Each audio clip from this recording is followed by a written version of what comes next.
show up again for you, but for the rest of us, we'll see it just fine. It's not giving me my notes on Tooley, which leads me to believe that it's mixing with my other account I have up for recording it. I don't know. We'll see. I might have to fix Roll20. I'm having trouble with it lately. Anyways, though, I think I remember Tooley. But before we get to that, I have a few questions. The first question is, in a sentence and a half or so, what has their personality been like, and what did they look like on this journey that you all have been on? Starting with Cadwagan King Viziar. Oh, well, hey there, guys. My name's Cadwin. I'm just a guy. Came up here with the missus, looking for some money. Came in through some hard times. Tried to, I was the watchman of Fingeld, but got fired. So here I am. Just a guy with a long brown cloak. He's got a holy symbol. He speaks about that he's a priest of something called the firmament. That's about it. That's cool. All right. And it's so just make sure I'm going to try to get the names as fast as possible. It's Cadwin. Is that the correct pronunciation? Cadwin, yeah. Cadwin. Close is good. Perfect. All right. And then Broke. Yeah. Burke is a priest of the light, law of the light. My dream is to accrue enough money in this adventuring gig to build my own temple and spread the good word. I carried heavy armor-ish. The most I could afford. I spent all of my money. I'm absolutely dead broke right now because I spent my money on shield and chainmail and a mace and rations and a backpack, and that is all I have to my name. So like I'm chomping at the bit to get in something, to get out there and I don't know, earn something, make myself worth something. All right, Fiona. Fiona's probably been pretty gloomy the whole time the party's known her. She speaks of having left her village behind after a disease ravaged it, and she kind of feels that she's been forced away from her place. And she feels very happy to have found a place among you fine fellows here. She goes out of her way to tend to any wounds, make sure everybody's in good health during all of this, but she's one of those characters with a bit of a tragic backstory. That kind of nonsense. All right, and then Naphtha. Yeah, Naphtha. I am a wizard in training, but I have never been able to find the easy path to that. And this, I feel, is me being sort of thrust into circumstances where I'm going to have to get it out there in the field, whether I like it or not. Would have preferred the books. Books come from people. Books are guarded by people. People just, for whatever reason, do not like me. At least the ones I've met so far. So I'm out here trying to make a go of it. All right, I'm going to try to reload Roll20 for myself.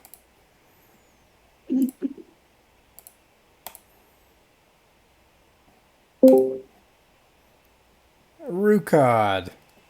Just in time. What up? Hey, Dave. These are my new friends, Daryl, Jacob. You know Pompey. You maybe know Brian there? I don't know if... I think you... No. No? But nice to meet you. Brian, yeah. And you all, this is Dave. Yeah, Dave, we're just introducing our characters. You're in an inn. You all know each other, but the players don't. So, like, what is like a sentence and a half on Rukad? Like, what does he look like in his personality over this long journey you all have had to follow up on this rumor of an enchanted blade and treasure and adventure? Rukad is pretty no nonsense. He's a 4-foot burly dwarf who is interested in becoming richer, and he always describes himself as a mule driver. Though you've come to understand that and many other things about Rukad are not as they first appear. Now, Rukad is something very peculiar to you all, because things of the other world are not very... Some people say they don't exist. But Rukad does not look like a typical man or woman.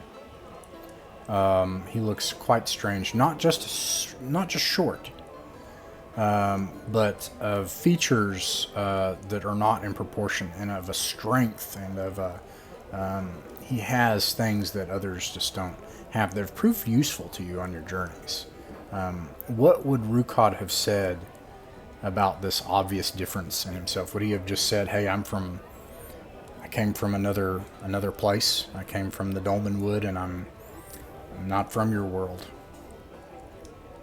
Yeah, Rukad is pretty low-key about his dwarfishness. He doesn't go out of his way to hide it, but he can, for instance, see in the dark, things like that. You know, you would have noticed he never has to light a lantern or whatever. And in fact, right now, I have this jar of sweets left over from the Dolmen Wood, and so he's actually snacking on that right now. Yummy. Yeah, your character, or the players would know this as like modern sweets, but like your character's like, this is like brightly colored, geometric shapes and stuff with a strong scent to it. And do you share any of your candy? Of course. Does anybody eat any of this candy? I'll try some. I'm sure Fiona would. When you try the candy, it's just like, whoa! Like it's the strongest, most powerful tasting thing. It's like, it's almost like It's giving warheads. yeah. Is Hell it yeah. one of those first ones free? Yeah. Let's hope not, but sometimes. Sometimes there are effects, but this candy so far seems to be safe. Cadwigan and Fiona, your discovery of Rukad would probably be very significant to you, because it confirms in various ways and in different ways that your own faith tradition would describe things from the things that you have studied and that you have sought out your whole life and that you've been taught about. And Rukad for you provides some proof of that. But beyond just the powers that you've negotiated from things within the woods. In that he doesn't really, he doesn't really give away too much, but he does acknowledge that he is certainly something other. And then my next question is, does anyone order the cheaper food available at the inn instead of purchasing food? And food is purchased at its normal price. What is it? So actually, the gimmick with that jar of sweets, if I remember from Dolmenwood, is it counted as a ration. Okay. Oh, so then you share the candy with everybody. Yeah. Okay. Okay. I'm on a strict budget anyway, so I would be digging into my rations otherwise. Nice. Okay. Cool. So the sweets are strangely filling, but I think that's used it up, so that's a one-time deal. Let me see if I have Tooley's That's notes mighty now. friendly of there, boy. Yeah, Appreciate that. roll 20, it kicked me out of my other account. That's what happened. So anyways, old Tooley, he's shaken. He's tore up. Tooley, he's like, I'd heard stories. They told me I remember when I was a kid, there was this barbarian. They say there was barbarians in these hills. They called it the Wolfclan. Well, he went mad, they said. and his clan, they killed him. They betrayed him, and then they buried him alive with his evil followers. They say he trucked in evil ways. Well, we were doing some mining work down east of here, just about a mile from here, a mile and a half, and down the road, the Dutchy Road, and then a mile, and then you just go about a quarter mile south there, down into the scree, and we were trying to open some new veins to mine, and well, some of my friends, I haven't seen them, and that's what really bothers me. But it looks like that's what you're here for, huh? You came all the way here to find that place. Yeah, Did they get got by something? I don't know. Well, if you plan on checking it out, I sure would appreciate it. I don't got any money or anything, but I'd like to know if my friends are okay. You know, they say that. You say it's a mile east on the road, on the Dutchy Road, and at what point would you say, what markings are we looking for when we're trying to take a quarter mile south off the road? Well, you'll see all the tracks we made on the road down to the south, where the tracks where we brought mining equipment in there, but there's no one at those sites anymore. We moved on. Okay. That is helpful. And how many of your friends went missing? Well, it's strange. I haven't heard from them. I was working a different site, and I started asking around, and they said, well, we ain't seen him. You know, it was Doob and Kosgrak and Gurman, and I just... All of you, it sounds like you were kind of sizable. Out of character, Pompey, you're breaking up. Fiona would kind of question Tooley as to how large a group were they with. It sounds like there was at least a pretty good amount of miners out there. Oh, there was. We mined these hills ever since that strange weather moved in, and the earthquakes and everything. It's shaking the ground up, and we can get through into the veins in different places. We don't mine there anymore. Not east of here. Cool. I'm here on accounts of a magic blade. Oh, Tell yeah. me this. Oh, they said Gilliard Wolfclan, that the madman. They said he had a magic sword, but that's probably prattle-wash. Did your mining encounter any worked stone? Any fortified stone? Any carved out rooms? Not tombs?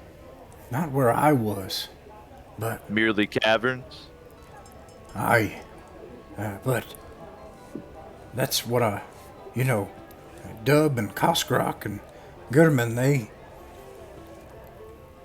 they were working a different site.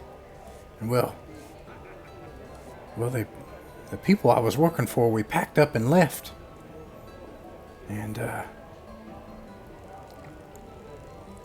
well, I never saw that other site.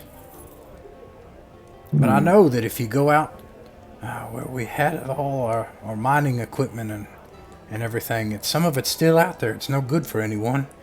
And just go further into the scree. And there's openings in the ground there. And I never saw what was in them. There's a tree on a mound with an old shack and a well there. A shack. Interesting. How do you know there's a problem thereby? They've been gone a long time, or I've never heard from them since. And I asked. how long that been? Oh, well, it was just a week ago. We came back here. That just doesn't feel right. I don't think they would have just left. The holy men may care for your friends, but I may encounter them in my search for riches. What were you saying, Daryl? We will find them. Yeah, if The they're too sky easy. knows all.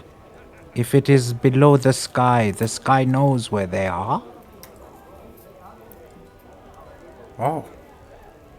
I've never heard nothing like that, but, well, if you do find them, I would appreciate to know.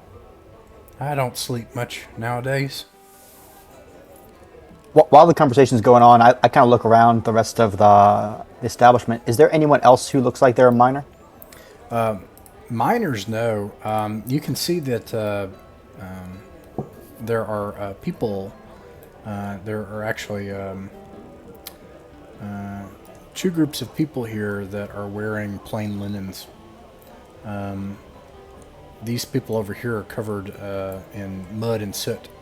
Looks like this is early in the day. Looks like they came in to fill their bellies and head out to some work nearby. Or they're traveling through, you're not sure. But miners, you're not sure. Okay. The other people on the south side of the room all look like adventurers. And then there's a really odd-looking person here to the on the other side of this table. She's sitting alone, and she's looking down into her drink, but you can tell that she's trying to listen in on your conversation. Fiona will ask very loud.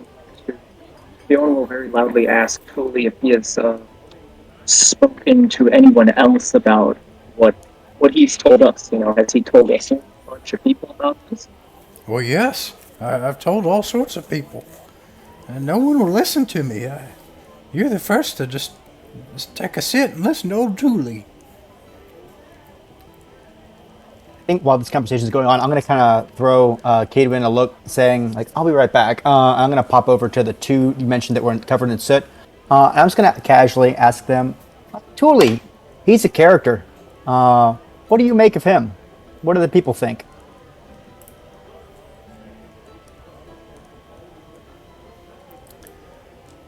Oh, and you come over to these. Actually, you can move your token. Do you talk to these people, or do you talk to these people?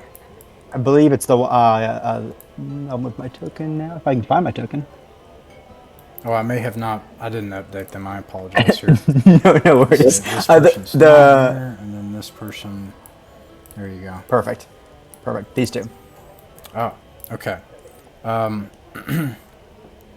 They say, let me bring this up here. They say, you're one of those people that's come into town to look at one of those ruins, eh? That's right. Yeah, just inquiring about and want to make sure I'm getting good information. Tooley seems reliable, but he said some things that are a little off. Oh yes, old Tooley. He's had a really rough time in his life, but he's an honest sort. He's a miner. He's been working in this area for a long time, but he saw something out there that must have shook him up. But he's, that's not completely unusual. People see strange things out here. You know, they say that it was the Serpent Kings that once ruled these lands before the Light and Patrick came. They were savage. They ate people here. That's what they said. They trafficked in dark powers and came from the far frozen north across the sea. Mm-hmm. I think having confirmed that Tooley's not totally crazy, I'll pass by some time with some idle conversation with them. We can maybe cut back to the others talking with Tooley.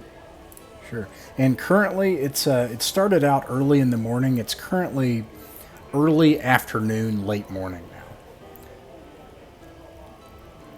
Well, I think we've got a lot of information to go on, gentlemen. I think maybe we should think about packing up and heading down the road. What say you? Daryl, you want to speak with this person here? Yeah, that's a lady, isn't it? It is a lady. She's dressed in. Well, why is that not showing up? Let me fix this. Ah, it's a Roll20 thing. I got used Roll20 for years, and I still don't know how to use Roll20. Okay. She is wearing some of the finest clothes. It's really out of place here. And she has blazing green eyes. And she looks at you as you approach, and she says, "Hello, can I help you?" Oh, how do you go there? Is that a gown from the Brandywine collection? Looks mighty fine. Let's see here. I'll give you a +2 for that. 6, 7, 8. Okay. good. She says, yes, actually, it's unusual to meet someone that knows so much about fashion in these parts. Oh, we're not all as rough as we look here. I mind if I sit down here? Of course. What's a fine thing like you doing in a place like this? Well, to be honest, I was listening to your conversation with poor old Mr. Tooley there. I come from a western city in Dunfin, from Daylight, and I have things to offer people that are looking for to go into these places. But Well, I'm not looking for anything like that there, you know. I'm just an adventurer. oh no, I have some talents that could be useful to adventurers.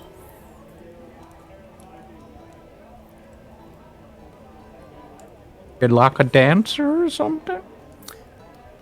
Nothing like that. I know how to manipulate the world in certain ways. Well, I'm gonna put you right in my pocket right here. Would you like to come with us? Well, I would be interested in it, but I need an agreement from everyone in your group first. It's a small Oh, thing. I can't speak for them. Well, perhaps we should talk. And she gets up from her table and she comes over. Introduce her over, yeah. Yeah. And she comes over and she says, "I was just speaking with your friend. And I was speaking with your friend.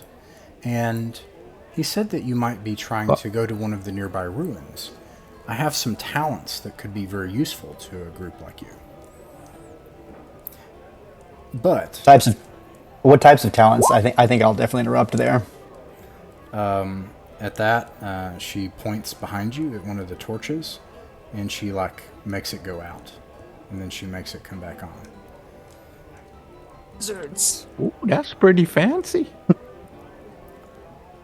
However, I do ask something, and it's not payment. You can keep whatever you find. But if I accompany you, the tales that you accrue here, the legends, they're mine. You have to seal your word. And I have ways of doing this. But you must give me your word that all of the tales will be about me.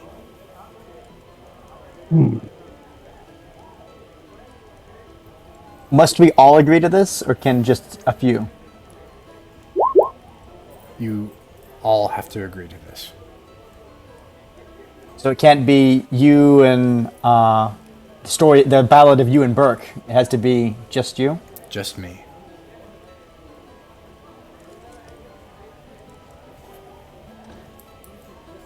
And it's now currently afternoon. Well, I could vouch for my friends here. They all think you're beautiful and would like to vouchsafe your honor, and so we agree. And with that, the licensing agreements fly out the window. Yeah. Does Rukad agree to this? Rukad is okay with this, any Even if you slay a dragon today, it has to be agreed that this is only spoken of as her tale.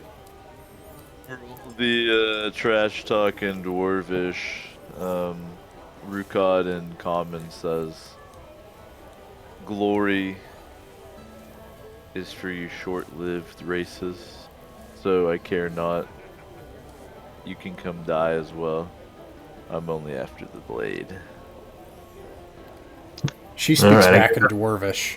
She says that, I hope the blade would be yours, strange one. And, okay. And now you have Lady Gwenna Crocker. Does anyone want to try to gather any more rumors or try to hire anyone else? Just Rukad doesn't let her stand close to him. He'll clearly get away. Just as a point of order there, she didn't actually elicit the promise from some of us, right? Oh no, she. You can assume that this is a magically sealed promise. I don't know how to pronounce this word. Geas. Yeah. Oh shit. Wow. Okay. But only if everyone consents, of course. I mean, it is only one adventure. What great thing could happen in this short amount of time? Let's Sorry, see. guys. I was just looking for a short-term thing. I didn't know it would, All right. So, you all head out? Yeah, I'm ready to go. All right. I'm going to gather your tokens. Actually, I think Do it. I think I can just do it this way.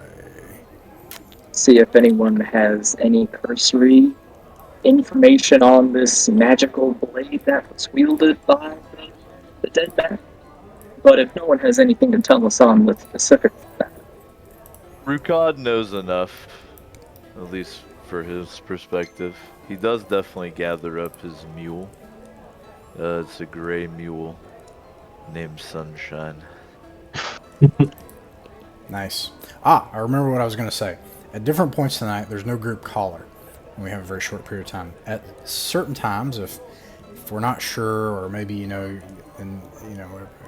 everyone's trying to share the spotlight and stuff, so it kind of stalls out. Sometimes I'll just call on a caller, but only after a little bit of time, right? And I'll say, hey, Daryl, make a call, or Jacob, make a call. And you look and you think, all right, what does the group kind of want to do? And you make a call, and we keep moving. But in case that comes up during the dungeon. Okay, so here we go.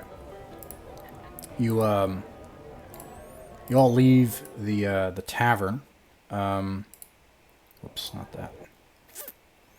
And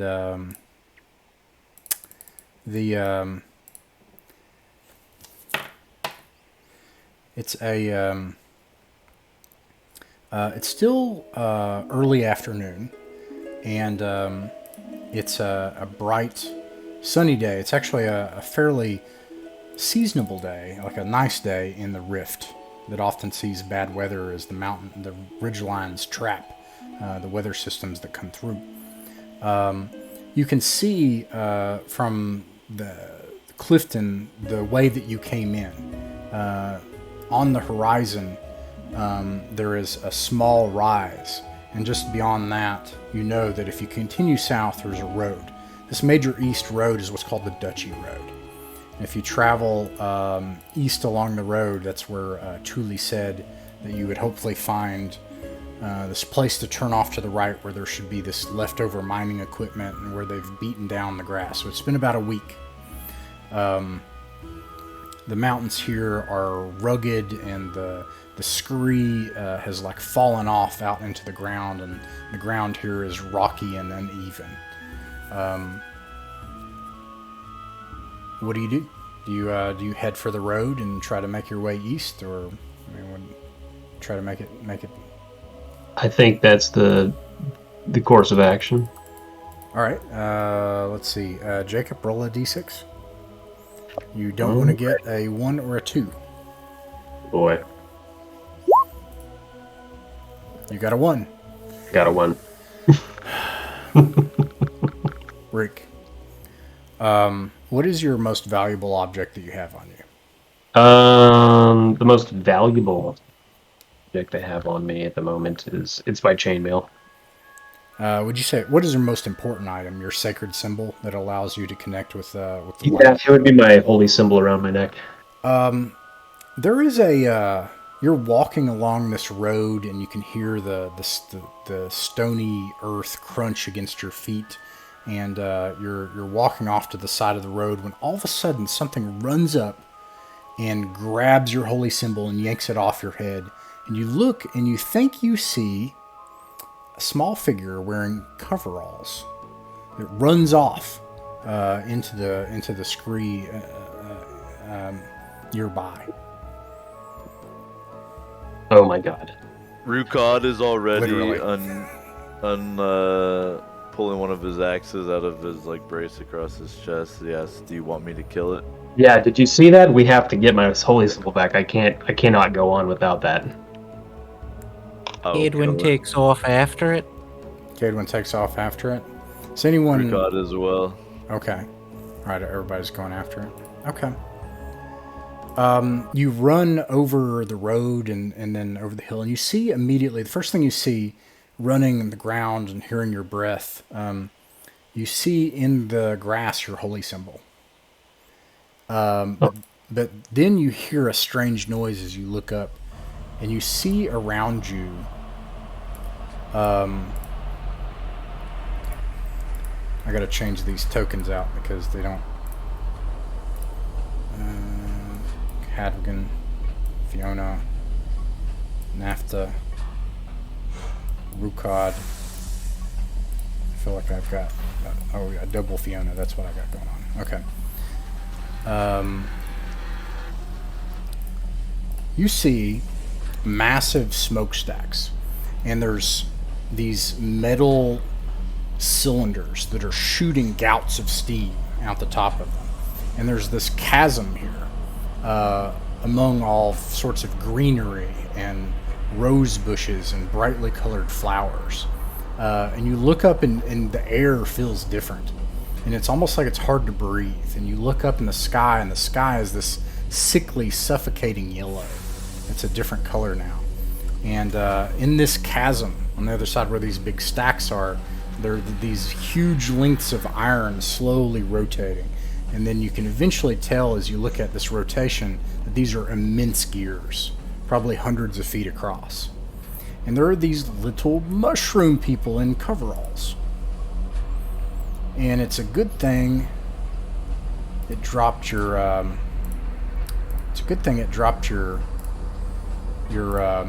holy symbol, because what these mushroom people are doing is they're picking up rose bushes and plants, and they're just walking over to this chasm, and they're tossing them into the gears, and they're just getting ground up.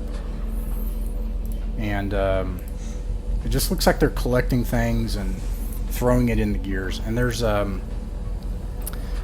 you hear strange music of women.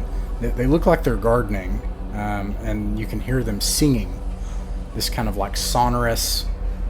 Sometimes it's in harmony, and then sometimes it goes discordant, and then it goes back together, and it feels really unsettling. I grab my holy symbol and put it on again. I don't know what this unholy place is. I'm not sure what to make of any of this. Are this just people who come from away here, or is this an unnatural scene? This would be the most unnatural thing you've ever seen before. It's even for all of you, except maybe Rukad. But even Rukad, in the Dolmenwood, you never saw anything like this. But for Cadrigan and Broke and Fiona and Naphtha, like the massive machinery wouldn't even make sense to your character. It just looks like vast lengths of metal structures that seem to rotate and actually move. None of it makes sense. And then there's mushroom people, and then like women that are bent over different plants and they're singing. Human, not mushroom women, right? Like human women. From where you are, you can't tell. They're probably a couple hundred feet away, and they're bent over working on things. Are they taller? than the workers who are clogging the gears? They look like human-sized.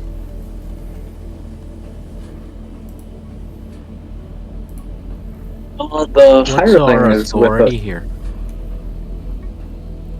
Sorry. Oh, go ahead, it's- Pompey. Sorry, I don't know if the microphone's really coming in bad. Is the hirelings with us still? Oh, Lady my bad. Gwenna? Yeah, Lady What's- Gwenna, that's right. What's her reaction to all Has this? Lady Gwenna been here? Nice. Let me look. I love West The Marches. witch about the fungus men. Aha. She says, fascinating. I figured that I would find myself here again. Not here precisely, but I think that this is the same. Same as what? So you've led us here on purpose? You've deceived us? No, fair dwarf, I have not. I don't think anyone can be led here. I think that there's something in them that has to choose to be here. But I say this, we should try to get out of here as quickly as we can. We're not safe here. Yes, they're thieves, as far as I could tell. Yeah, I'll trust her word, and I think it's best we depart. Lady Gwenna, are you saying that that this place wouldn't be here if we returned, or it might not be? The last time I was here, and it wasn't like this, we were in a place of ice, and there was a fountain, and something tried to kill us. But we went back the way we came. It's as if you don't, and you go further into this place, you can lose your way and not find your way back. Without doing that, I will look around just where we are, and if there's anything I could pick up, a little memento or souvenir. I smell magic, and I'm addicted to the concept of being more magical. So if there's anything around me that I could take with me from this other place, I will. Sure. And Daryl, what were you going to say Probably earlier? discreetly.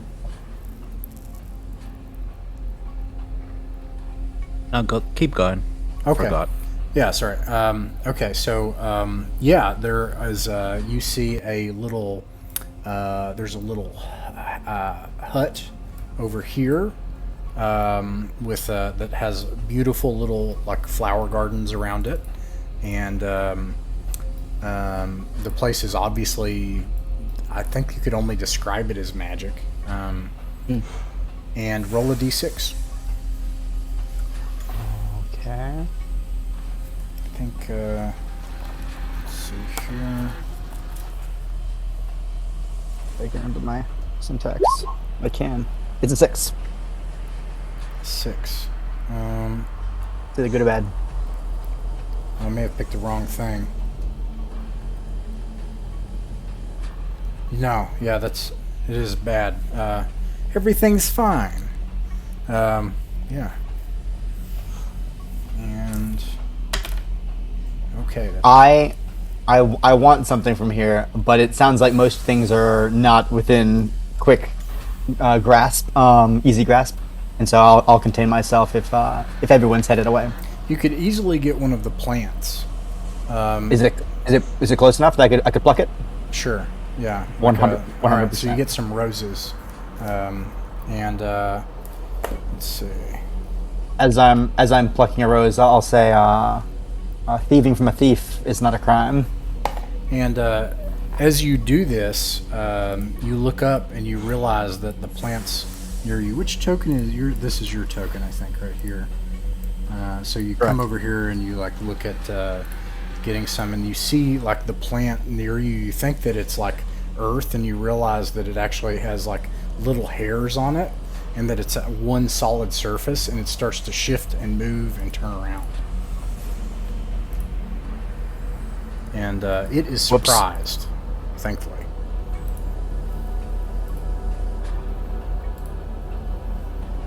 Oh boy! What do you all do? It is surprised. Roar, smash! Run! No, don't engage. All right, everybody is going to try to run. I don't know. I'm just saying what I would do. Rukad's out of there for sure. He's got 3 hit points. All right. That image is a pretty good description. Like that is what turns around. Yeah. Yeah, I run. Okay, you run. Do you run back the way you came, or do you run a different direction? Oh, definitely back to that game. Okay. Yeah, back to where we're on the path to the caverns. Yeah, Yeah. you do that, and as soon as you crest the hill, you all of a sudden the skies are back the way they were, and the skies are not yellow, and it's a beautiful blue sky day. And you suck in air into your lungs, and it feels like you can fully breathe again. Well, I hope. Which, if you try to get us killed again, you will regret it. I think that we have a misunderstanding on a couple of accounts there, Dwarf. No, I understand clearly. Rukad waddles away because he hates magic and anything hinky. All right. I hope we don't encounter that place again. I guess carry on. Daryl, what were you going to say? Yeah, that's it. We can evade now, and that's it. Yeah. As soon as what happens is, I heard you all say like you're coming. You try to go back the way that you were coming from. So you go back that way and you crest over this defilade of grass back to the path. And as soon as you pull yourself back up to the path and you're there, you look around and the yellow skies are gone. And you look back and those gears are gone. They're not there anymore. And you're back on the Duchy Road. The thought 100% occurs to me that I wonder if what would happen if I step back that way, but I will absolutely not do that. You, however, Too much trouble for the day. You have some roses. I do. Awesome. Okay, guys, we're not gonna look that way or get off the path. We're just gonna keep going there. All right. You don't have to roll for that because you already. Well, actually, I gotta roll something. Good. Okay. You continue. Do you all continue on the road to the east? Is that what you're doing? Just make sure I understand. Okay. So continue. Yeah. That house. Point of order. Do we know about how far we've gone? Less than a mile. Not very Less- far. Wow. The terrain has changed, so you can't see. And the other thing is that Clifton is not on the road. There's another thing that's up on a hill called Antival, and then out in there's the kind of dirt road that goes out down into a valley at the base of a mountain is where Clifton is, and then you are kind of crest a ridge line, and there's the road. So you go past that. And then the train goes down, and so you can't see Clifton or Antival from where you are. But it's been less than a mile. Okay, so but eventually you do find the path with the mining stuff. You can tell that there's tracks leading in here where there were once wagons, and there are even battered pieces of dry rotted wood where equipment has been left here. Like a non-literal railroad?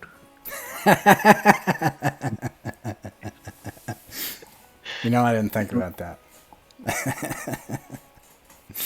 It's a railroad. So we head on in. Who's in front? Or we've established that? Rukad would not be up front.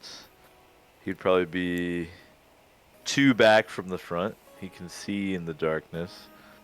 He'll have a hand axe and a shield out. And one thing is, I have a 2 and 6 of detecting new construction, sliding walls, or sloping passages. You're a dwarf. Well, the way I do this is basically I kind of favor if it makes sense that you could do it, then you don't even have to roll for it. I kind of assume that those like 2 and 6 and 1 and 6 rolls are like the worst case scenario, and I'll give you like the best, of both if that happens. But being a dwarf, you're very accustomed to these things. This is the song of your people here is mines. So you're easily able to determine that there are these mines. There's a bunch of abandoned equipment, and then just like the old man said, shimmering in the sunlight of the afternoon. It's now mid to late afternoon. You can see where there's a hill, and you can see the structure of the shack with the tree on it. So is a tree growing on top of the shack? Is that what's going on here? It looks like it's on the hill, but near the shack. It's got a hill with a tree and a shack on it. Interesting. Maybe we should check out the shack first. I think that's a good idea. Just I agree. away from the land. Do it. Where do we think I'm sorry, you might have described this and I missed it. Where do we think that the mine is in relation to the shack? Well, if you go toward it, you can see it. There's a hill and there's a shack up on top of it. There's a well that goes down into the earth. There's an old stone plinth here. And then there's a big, wide oak tree, gnarled, and big holes in it. That's gotcha. You know there's gonna be something setting up in that there tree. Let's approach with caution. Okay, you approach with caution. What do you approach with caution? The well, since it's kind of from this illustration, it appears that might be the first thing we encounter up the hill. Okay. So armed with my shield and mace at the ready, I'm gonna kind of creep up the hill towards the well and take a peek into it. Edwin will back you up there. All right. You both creep up toward the well. You can hear the echoes of a depth, like when you wind that circles in from it hits the hill and then it whistles its way, circling down into this shaft.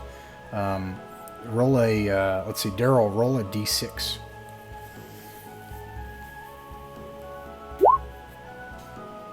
Is there a bucket in this well? No, it's just in fact, it's kind of odd. It's larger than a well usually would be, wider, and there isn't any kind of like bucket or like I can't remember what those are called, but the thing that support structure that with the thing going down. 2 and then 2.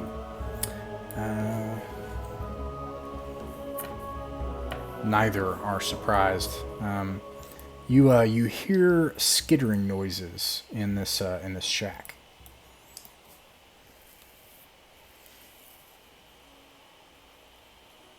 Oh, something scattering there.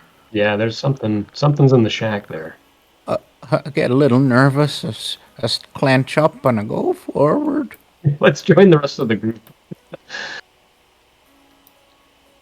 God hangs back, but he's got a hand axe out, ready to throw it. Yeah, there's noises. There's something in the shack. I'm not sure what it is. I don't know. Oh, sorry. Rukad, you seem to be the most experienced. This is my kind of first foray into this whole adventuring thing. What do you think the best course of action is? Well, if you've got any magic you can throw in there, you can try that. If one of you is very foolish, you could walk in there. I am not foolish, so I will not. Should we just leave? Never a bad idea. I see no magical blades here. I am not in. Get out of here. Before we leave, so you said there's a stone plinth beside us at the bottom of the hill? Yes. Fiona will take a. She'll move over to it and take a closer examination of the plinth. All right, you can roll a d6. While that's happening, Burke, did you look into the well, or did you not get up to the well before you heard the skittering? I heard the skittering. Look at the well.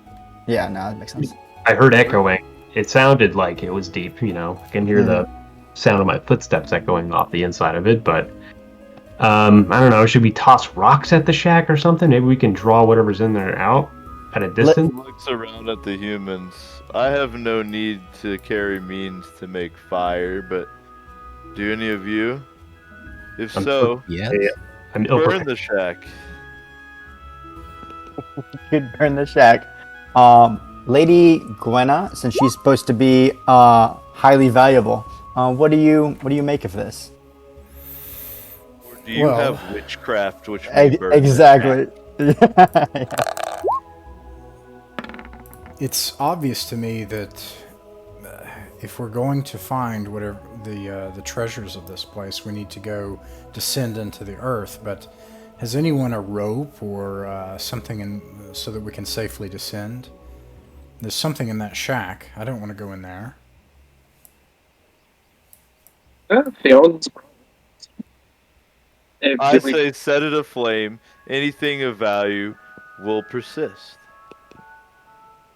Let's up that maybe. How about we bar the door, if we can, while lighting it on fire. And if we hear human cries, we can always open up. But I don't think we will. Guys, come on. We're not, we don't have a scorched earth policy here. My lawful character.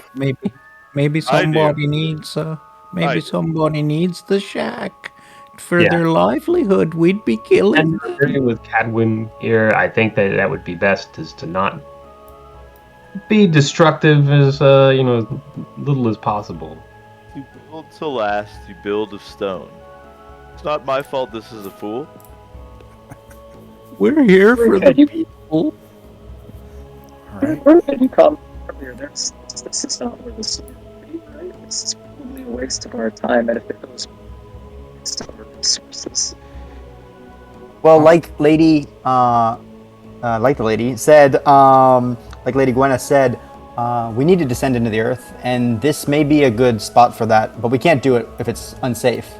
So we either need to go in, try to find another place to enter, or try to find another place to enter. True. I'm afraid that whatever's in the shack, if we try to go in through the well or do that, then whatever's in there is going to come out.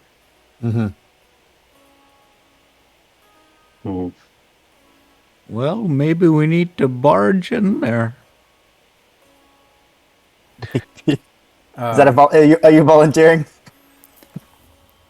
All right, Pompey, you've heard. I guess so. I think that's the best way to go. Better than burning it down. I'll risk it for the firmament to keep the people alive.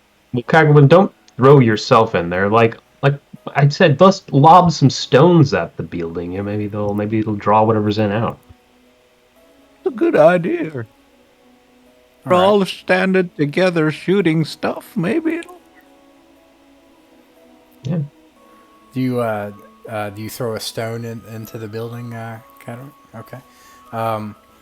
We all line up. Yeah. You lob a stone inside, and you can hear it like echo and clink inside, and you hear tick, tick, tick, tick, tick, tick. You hear skittering, and all of a sudden these things start flying out of the building, out of the entrance to the building.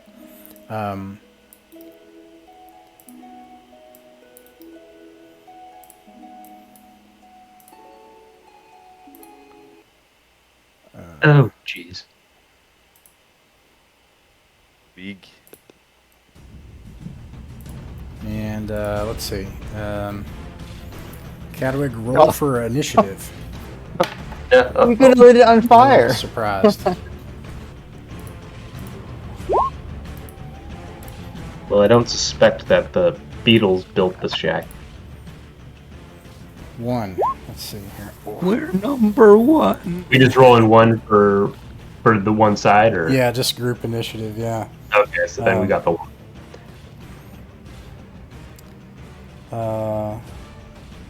Let's see. One is the you want to roll low, right? So okay, so Cadwig, yeah. So you won the initiative, and does anybody intend to cast a spell or retreat from combat? No, if it's regular OSC, the high initiative wins. Oh, I is think it? Rukad has seen these before. Okay, then they win the initiative. And either way, does anybody intend to cast spells or run from combat? No, Rukad, his declared action is to throw an axe at one of them. All right, they are going to. Right. They're coming right at us. Yeah. Yeah. Will they make it this round, or should we throw? Would it be better to throw a missile? It does look like they're going to make it. Okay. All right, so they're going to just go down the line here. There are 3 of them, and they move, and then they're going to all do melee attacks. I can't see who that is. Let's see. Fiona, does an 11 hit your AC? Yes, an 11 hits. Okay. And it's +1. Okay, and then let's see. That is NAFTA. Does a 18 hit your AC? I think so. I'm at 9 on the descending, I think. Does that sound accurate? We use ascending, so and then a 17 does hit Lady Crocker. So let's see here. Fire beetles. They do bites. Okay.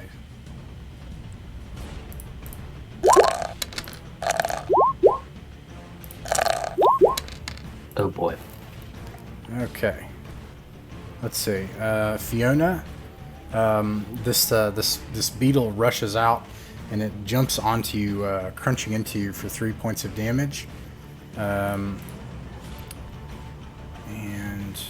NAFTA, one of them does the same for you for 5 points of damage. And then Lady Crocker takes 3 points of damage. And I'm just going to check on her hit points. Lady Crocker is dead. It rips her throat out, and she gurgles, just slumps to the ground dead. If I also wasn't dying, I would definitely make a comment about the stories that she's going to write for herself. Oh, goodness. Oh, gosh. Okay, so now that is their turn. Does anyone... so we already talked about spells and retreating. Does anyone move? Movement? No? Fighting. Cadwigan and... Is it fighting? I think there might be a bit of movement here. Let me see how far I can move. Or who's soft in our party and melee? I have high AC but low HP. So yeah. Encounter, I can move 20. Man, you guys are gonna make the druid and the magic user tank. It's brutal. I'm gonna certainly get in. All right. Yeah, I'm gonna get in there and try to make a retreat path for either of them to get out. Well, and then the range on my hand axe. What is the range? All right. The next one's missile attacks. It'll hit, and you're really close, so I think you get your bonus. Yeah, you get your bonus on a hand axe. You can throw it and take your bonus. Cool. I don't remember what it is. It doesn't matter. It's +1. It's good. Yeah. I mean, So we'll do. weapons, hand axe, within 10 feet. Yeah, so yeah, that's good. Okay, that definitely hits. Roll for damage. And then I believe they're D6. And I think I get +2 damage because of strength. What'd you roll? I got 5 total. All right. Yeah, you kill it. This you actually, let's see, who is this? This is Break. You see a axe just like whistle by you, and as this thing rears up to try to like jump onto you and do the same thing it did to Lady Crocker, all of a sudden this axe just like hits it in the air, and Surgical, stoic. All you hear is just a little grunt from Rukot. He throws it. You look back, you see him. He winks at you one time. Brooke, you're splattered in this yellow ichor. It burns on your skin. And, Oh, gee. but you're not taking hit points. But lost. But let's see. Anyone else firing any missiles? Okay. No, it's from me. And no one announced spells, so the next one is melee attacks.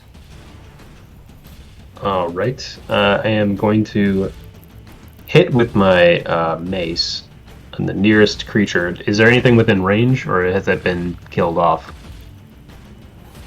Oh yeah. Oh no. Do you have any ranged weapons? You can still do a missile attack. If you have anything. No, I don't have any ranged Oh weapons. crap. You can move. It's fine. Fiona would have had her dagger out. Could she throw the dagger since Rook yeah. had already killed one? And Oh yeah. That would be a good idea. Joel does a Sorry, is melee attack. Yeah, and you can move you can move. It's fine. Broke. okay. And Fiona, you can throw a dagger if you want. And then let's see, Cadwigan, you 19 does 5 damage. You kill. Let's see, kill this one right here. Describe your kill. Cadwin steps up and his knees are kind of shaking, but he comes up and swings his mace, but looks the other way and he hears a splot. Yeah. And he breathes a sigh of relief. He looks the other way. And he's like, yeah, it's crunched. Okay, let's see. Fiona, that misses. I'm pretty sure.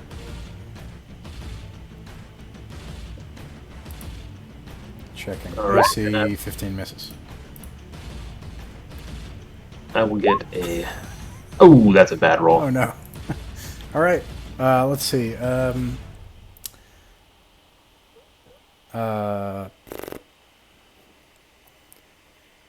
NAFTA, roll for initiative. And then I'm going to see there's only one left. Actually, I take that back. It's going to try to run away. But I think, let's see, if it's running away, can I So that's the declare a retreat at the beginning of round. Oh yeah, that's right. Right. Does anyone Run away. intend on casting spells running away? This thing is going to definitely try to run away. Okay, well, and then let's see. So it'll get away if it beats initiative, right? Possibly. So NAFTA, what did you get on your roll? 2. A 2, and I rolled my 2d6, and it did roll first, so it definitely skitters away in fear and runs off. You all can attempt to run after it if you want. I'm not going to give chase. I don't know if anybody else is. I move to there and try to sling it. All right, yeah, that's a good point. Actually, yeah, that's a good point. It won't make it that far, so you'll still be able to see it. You make it up on. Retrieving his axe. You make it up on top of the hill. You can roll to hit, see if you can take it out. Yeah, I only go about that far, so. All right. Ah, crud. Oh, Rukad, you're gonna try to throw an axe. I think your range is a lot shorter with a hand axe. No, I was just noting that I was picking up the one I threw. Okay, gotcha. All right, so it gets away. What do you all do for Lady Crocker? Oh, goodness. Does she have a spell book? Yes. Oh, nice. You take her stuff. Snatching. There's a stone. Before we start thumbing through her belongings, let's give a moment of silence real quick, and I'm gonna drop to my knee and give a prayer for the light, for the deity of the light, and The witch has perished for betraying us. Your god is strong. well, the light guides us, so it is out of our hands. All of this is. I believe we should perhaps bury her, or at least move her somewhere. I would say burn a witch, but I suspect the men of the cloth would not let me do such a thing. I will say, if you dig about in the entrails of these beetles, I believe there may be some sort of glowing organ. I've Hey, encountered guy. their species before. We don't burn witches yet. Yes. Okay. You've not advanced sufficiently to such dwarven standards yet, I see. So, starting with who looks through Lady Crocker's stuff? Is that anybody? Touch her. Huffy, your own will. After, yeah, definitely will. After we do her rites, Okay. final rites. Does anybody want to have a go at what the rights sound like? No. Okay, so yeah, you do that. You say prayers to the light, noting here you are beneath the tree itself, beneath a blue sky, and here on this ground where the things that have infected the ground have risen to take another good life, and you then give her back to the ground that she may rise again and see the sun in time, and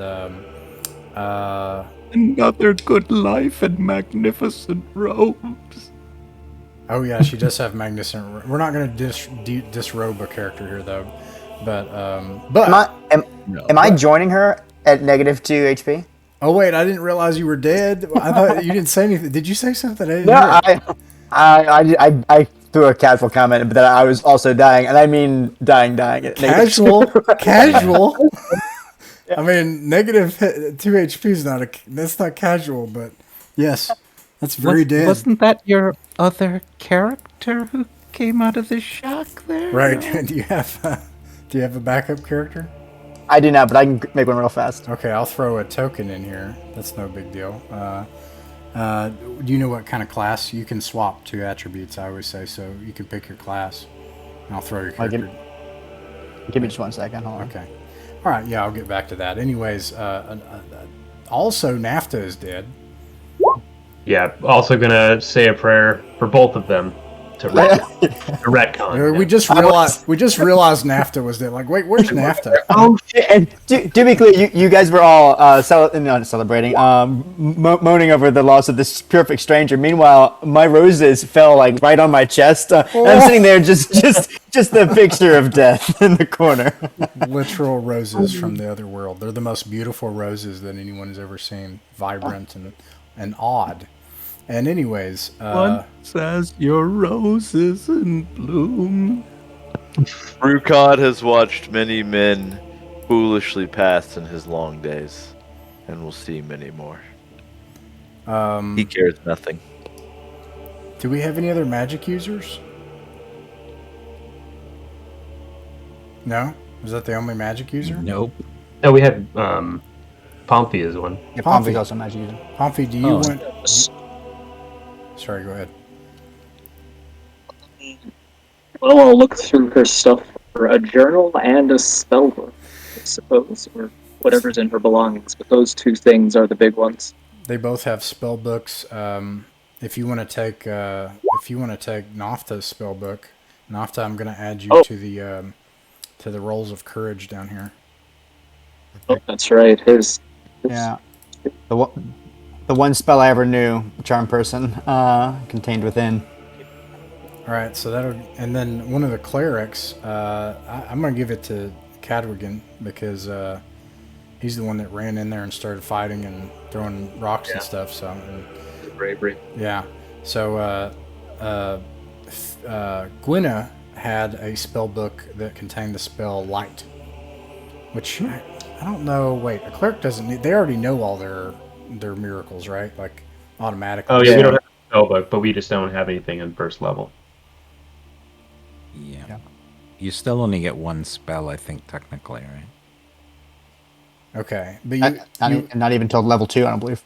Yeah, not yeah, till no, level. till level yeah, 2. no. So Yeah, you don't till have to level learn 2. a spell. So really, the magic user is the one that needs the spell to learn it, right? So, okay, yeah. Anyway, so now you got Charm Person, Fiona, and you've got Light, and also Maybe she. it's a scroll of light.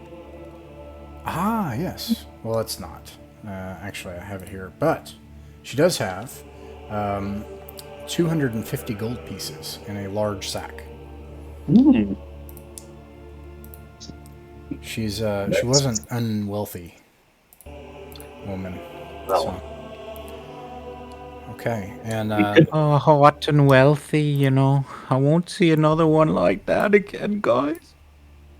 and she had a dagger. If anybody wants the dagger. Okay, and I agree. Let's see here. Let's go back to this. Do you have a character? I've got another magic user who also knows light, but is even less robust in terms of health. right. Give me 1 second, and I'll have a name. I'll throw you down a magic user token there. And then, sure enough, this person comes shakily coming out of the shack, barely having survived. You saved their life from these 3 beetles. Good thing you didn't burn the shack down. Yeah. Yet to be determined. It is currently now high afternoon, just prior to evening. Point of order: do we need to be back in town in fear of us getting lost? No, that's a great point. Yeah, using the VTT, this isn't something. It is possible to get lost. I've had people do it in a dungeon, but no, I don't roll to return, and I don't say that you have to navigate back. Dave does, actually, with Barrow Maze. You've got to make it back, too. But yeah, no, at 11:30 or just prior, you can assume that you will make it out with whoever's left, and you will return to a sanctuary. All right, fair enough. Okay, guys, clock's ticking. We gotta boot it down this here. Let's make sure this gentleman here is this a man, or is this Maltanock's the name, and I appreciate what you did for me, saving me from those terrible beasts. Yeah, well, it's the least we could do. Would you care to join us, perhaps? I would. I owe you my life. It's the least I can do. All right. Well, yeah. You look shockingly uncharred. Let's go. In these stone cairns, I imagine you guys put the roses from the Otherworld on their grave. I don't know. Yeah. Okay, so where do you guys go from here? Let's see. Maybe we should investigate the well. Maybe take a peek down it, just to get an idea of what we're looking at. Yeah, it was hard earned, so might as well. We went away here. Yeah. I want to take a peek down the well. See what I see. You take a look down the well, and it seems it's just dark. You can tell that it goes down pretty deep. But it's dark. It's hard to see where the bottom is. Rukad will reluctantly look. I got a 60 feet infravision. You're also a dwarf, and so when Rukad looks, he looks down. You can tell that this well is actually part of an older structure, something that humans didn't put here, but then they had worked around it and added to it, crudely, in fact. This is actually a sort of ventilation shaft, but part of a larger structure that is either sunken in or fallen apart, but then been added to by humans later. It's not actually a well. And So it's he about 15 feet explains deep. as such to everybody. Interesting. Well, if we had the equipment, we might descend into it, but I'm not sure if that's so wise. Well. I do have We 50 got feet of rope ropes. with me. Yeah, we got ropes. Who's willing to go down? I'll go down. We could If draw strong. nobody's will. I don't mind going. I will watch you go down and warn you if I see anything. And then I may come down afterward.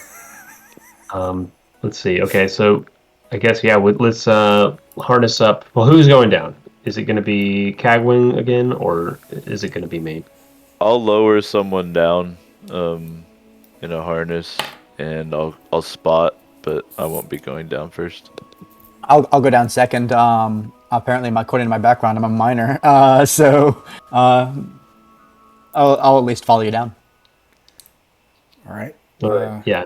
I'm going to move all your all's tokens together, and then you can kind of sort them out in order.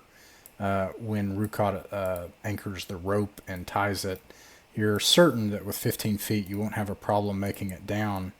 And I will move you all down there. And then I don't have any torches. I'm assuming we're going to need some light down there. You got torches? We'll have to light one of those for you.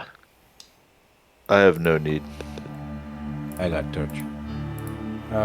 You light a torch, Cadrigan? You say you light a torch? Okay. I will give you a torch Y'all here. light the torch, yeah? All right. Bright lights.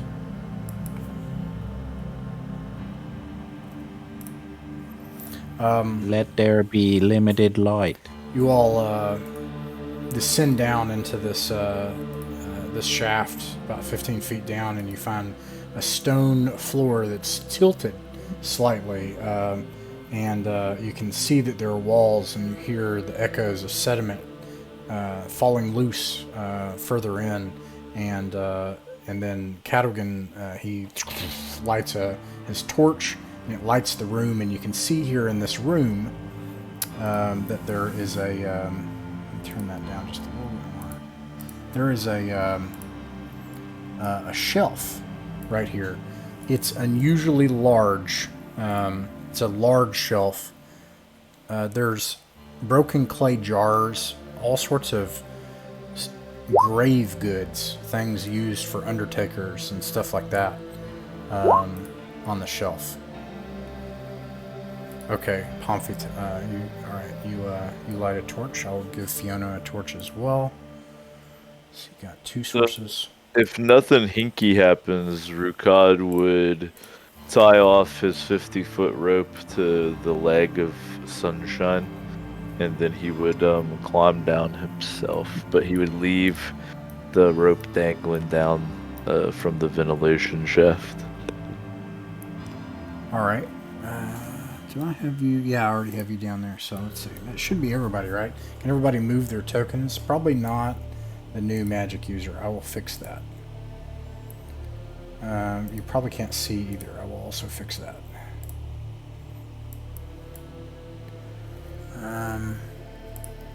All right. You should now be able to both see and move your new token. And yeah, and then the other thing that you see across this 10-foot wide room or so is a corridor that leads further in here.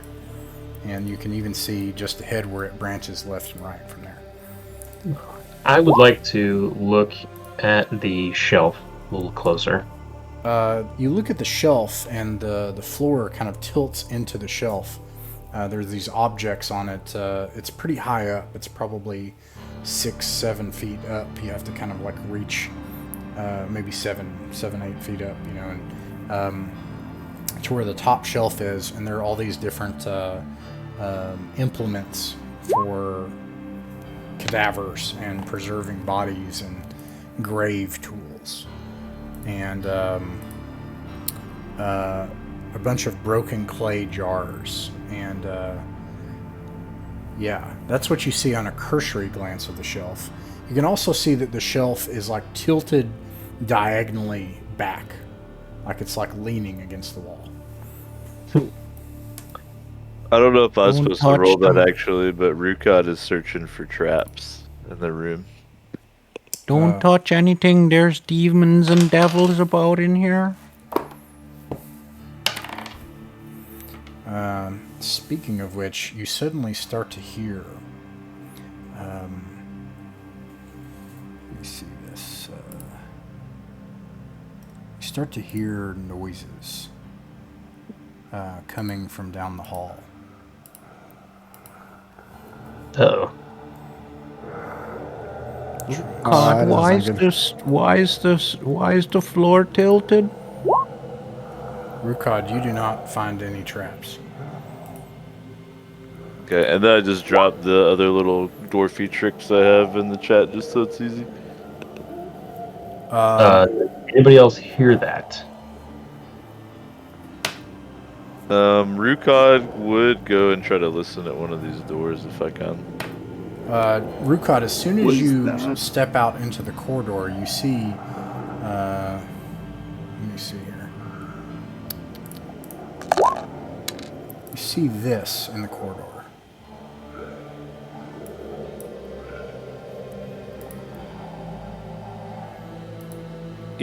Ready to roll initiative.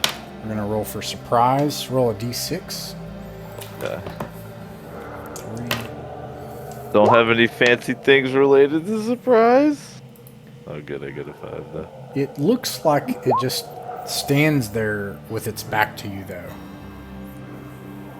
Ooh, so it doesn't see. Okay.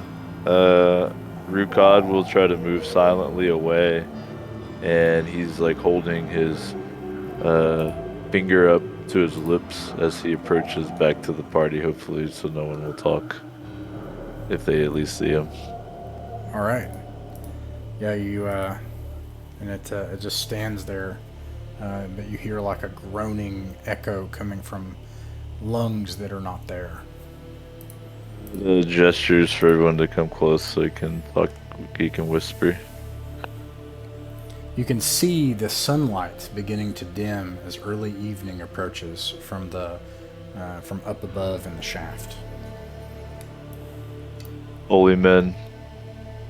There's an undead creature ahead. A skeleton. Oh, is there? Do you think we Does have? God have any powers against such a thing?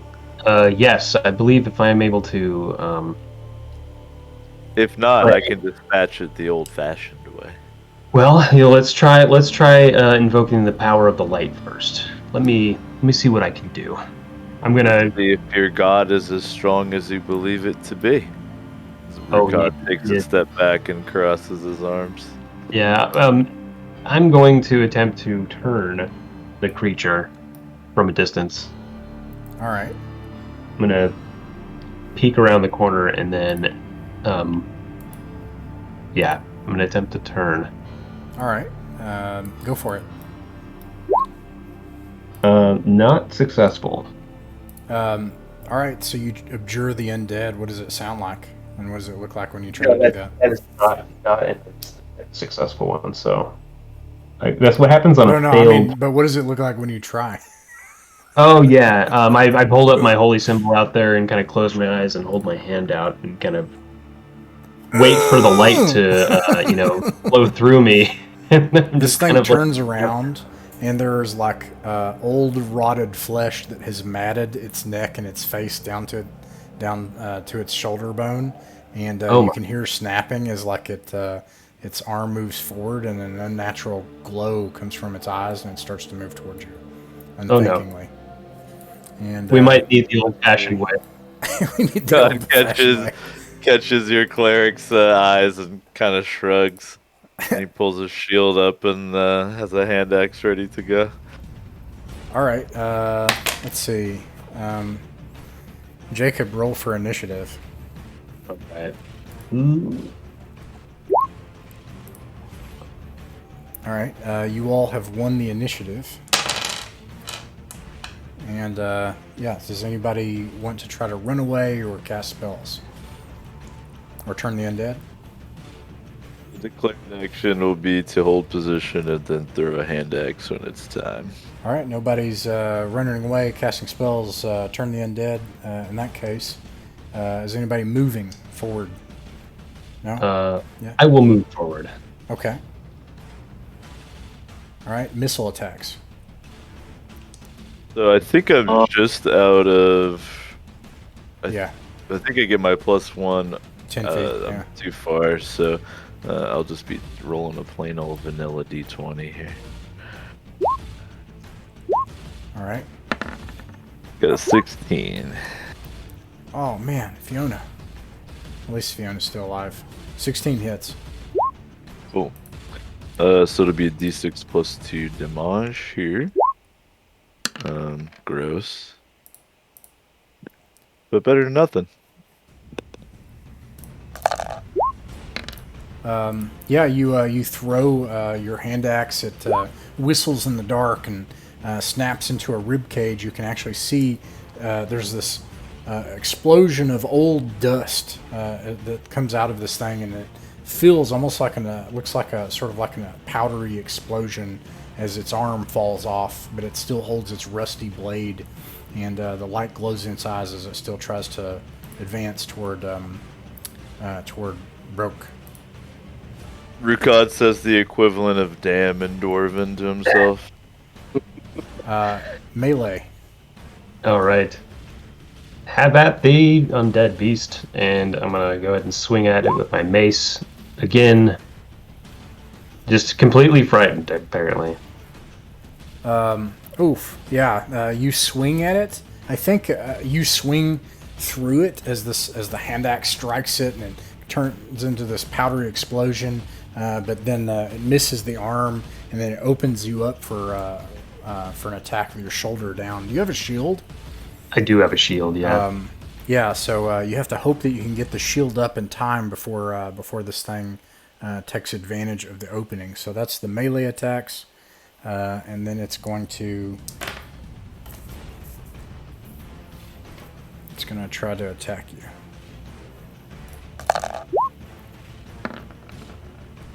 And it misses, and so it comes down with its rusty blade, but you're able to swing around and get your shield in just in time as the metal clangs against the old rusty blade that it has, and it scrapes across your shield, causing sparks to illumine in the darkness. And that is its turn. And then let's see.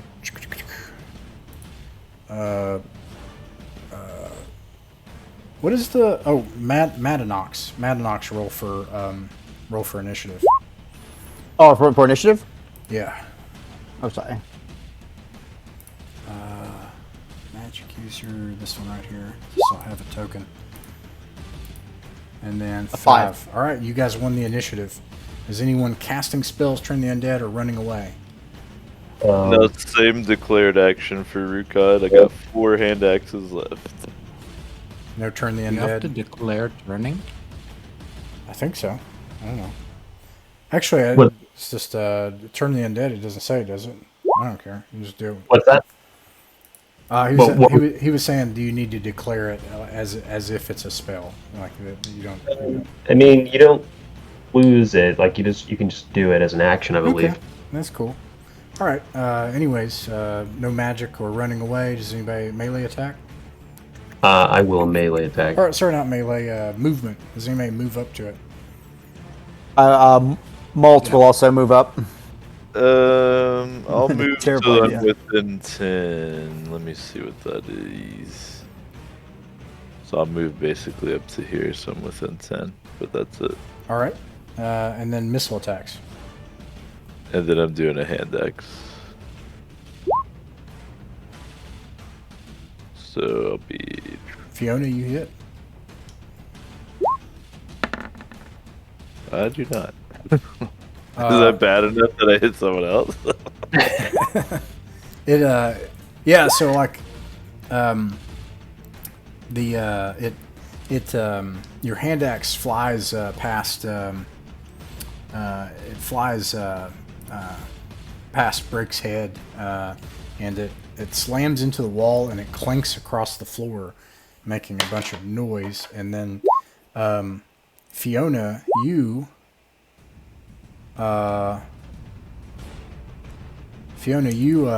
throw your dagger, and it hits directly at its vertebrae at its neck, severing the head, and then causing the rest of it to crumple apart and fall to the floor motionless. Oh, thank goodness.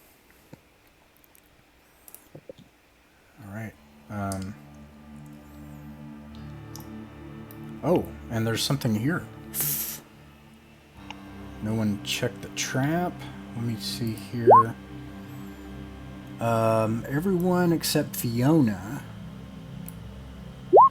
Let's see here.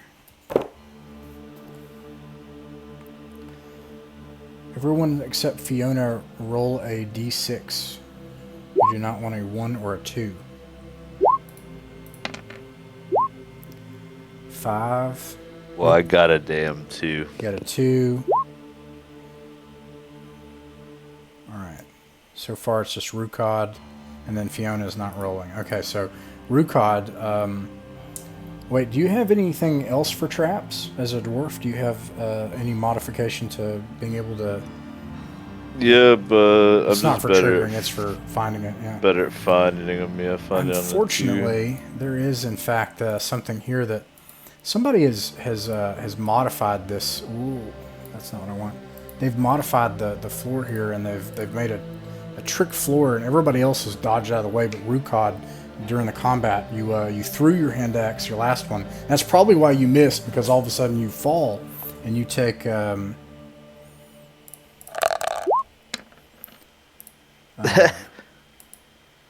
Oh no! I'm at 0. No, Rukod! Dead. Oh no! Rest in peace, Rukod. Rukod. What happened? He fell in a pit that somebody that it looked like somebody on purpose here has made a pit, and it's just like 15 feet deep. Now let me look at this here. It's Well, roll another character Yeah, that you guys 15 can feet deep. discover. We drop me another sheet real quick. Oh yeah, I can do that. I can roll 20. Yeah. So now your companion Rukod. This is a rough, really hard, really terrible. Like these are people that you've journeyed with for a long time to come to this place to find. And Rukod himself had heard legends of this blade in particular. It was this cursed place. And the light is starting to dim as it becomes mid-evening. And I'll give Rukod, there you go. You've got a new character sheet and roll 20. Thank you. I'm gonna just roll real dice, but I'll keep low scores. I'm not a cheater. What do you all do with Rukod? We gotta get him out of there. We gotta return him. All right. It takes some time to do that. Your torches go out. So if you all want, you would need to light new torches. Yeah, I don't have any torches. Does anybody else have torches to light? Cadwigan and... Plenty. Okay. All right. Real quick, Ross, we did 3d6 in order, right? Yeah, and then you can swap to if you want a particular class. Alright, cool. Thanks. Do you say like what else do you do with Rukod? Gotta get him back out of here. So, Okay. Maybe okay. Are we as a group? What do we think we should do next? Should we continue on before we leave this place, or should we? I think we must, for together as a group, sing the ancient dwarven death songs. Do you know the ancient dwarf songs? Yeah, it goes like this. I'm glad No, you I asked. Yeah. Unfortunately, I have not studied. So dwarven. we really should take him out of here and give him a burial, because that would be the most sane thing to do, right? I don't know. It's night now. I feel like we're going to be camping here. In game time, you still have 40 minutes, so it's mid-evening. It's like Mid-evening, 6 okay. p.m. or something. So Okay. you still have 40 minutes. You still have time. 36 minutes. What do you all think we should do? Also, does Explore anybody... a bit, then boot it. Oh, sorry, go ahead. What'd you say, Daryl? Oh, sorry. Explore a bit, then boot it. Rukad will rise from the dead and seek revenge if you dishonor his body. Just saying that. Yeah, we don't want to do that. We don't want to dishonor the body. We want to return him to the soil, but while we're here, do we poke around in a couple rooms before we leave, or? To go to another room, I'd want to just take a check at the stuff on the shelf, see if there's anything valuable, at least on the ones closest to it. But I agree. Let's at least explore one or two more rooms. On our way out, we will pull him up, we will bury him by the tree, and then we will return with his mule. With his meal. You gotta hang on to Sunshine. That's a valuable mule. Sunshine on And my shoulder. there's treasure too, by the way. Rukad himself, he is actually equipped with hold on here. He's got for anyone who may want it, plate mail, a shield, a sword. The rope that's tied to the mule is his. He's got a collapsible 10-foot pole. He had a backpack, and in the bag was a water skin, wine, 10 pieces of gold, and then in the locked chest on the mule, which I assume Rukad probably has the key on him, is 570 more gold to do with at your leisure. I would probably take the plate mail if nobody else needed it. It is sized for a dwarf, so I don't know if that's a thing. Well, the water skin. Take the water skin. I'll settle for the water skin. Yeah. Hey guys, do I look fat in this plate mail? I bet you could, look cool, display it. Big guy in a little plate mail. Belly coming out the bottom. This character I'm rolling, I rolled a 4 intelligence, by the way, so I'm pretty excited. Oh, Lord. What is he? I don't know yet, Magic but user. I'm going to try to use them because it'd be pretty fun to roleplay a 4 intelligence. All right. Okay. All right. Which way you guys going? Let's see. Daryl, which room? Checking the bookshelf, going in one of the doors, headed out. What's the call? Well, it looks like this skinny guy came from somewheres, so we better find out where to come from. If they're just standing around waiting for a sale, or what's going on.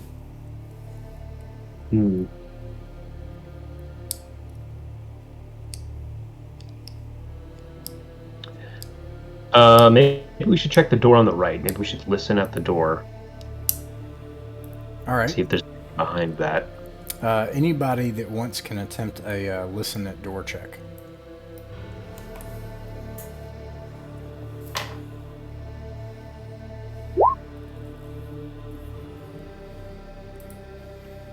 And Fiona, take a listen at the other one then, while those lads are over there. Okay. Well, Rook, you can absolutely hear, and when I do like a check, and actually it's funny because the dynamic lighting is failing, so I'm going to say that's kind of what's going on. The door here is kind of like rotted a little bit, and you can see goblins. I mean, it's little creatures, and they are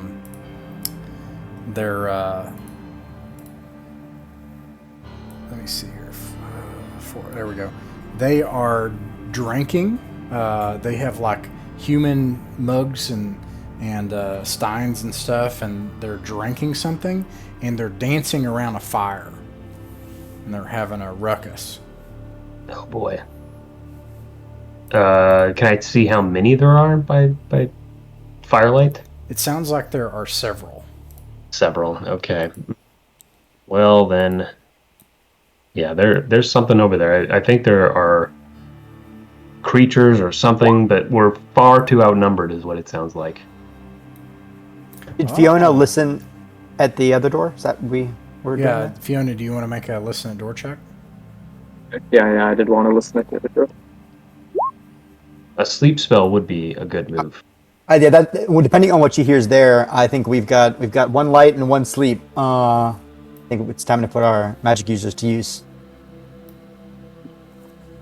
Yeah, I agree. I think that's a good idea. All right. Yeah, down the door and sleep. All right, I ready my shield and mace. Do you open the door? Oh, did Fiona fail her roll for the listening at the other door? Yes. Okay, just make sure. Yeah, it's hard to hear anything on the other side of the door versus what you hear here, which is you hear kind of like trickling water from somewhere underground. Every once in a while you hear pebbles coming loose and running against the walls, and the echoes of winds that are coming down and vortexing through the tunnel as the wind hits the tunnel, and that's all you can hear from where you are.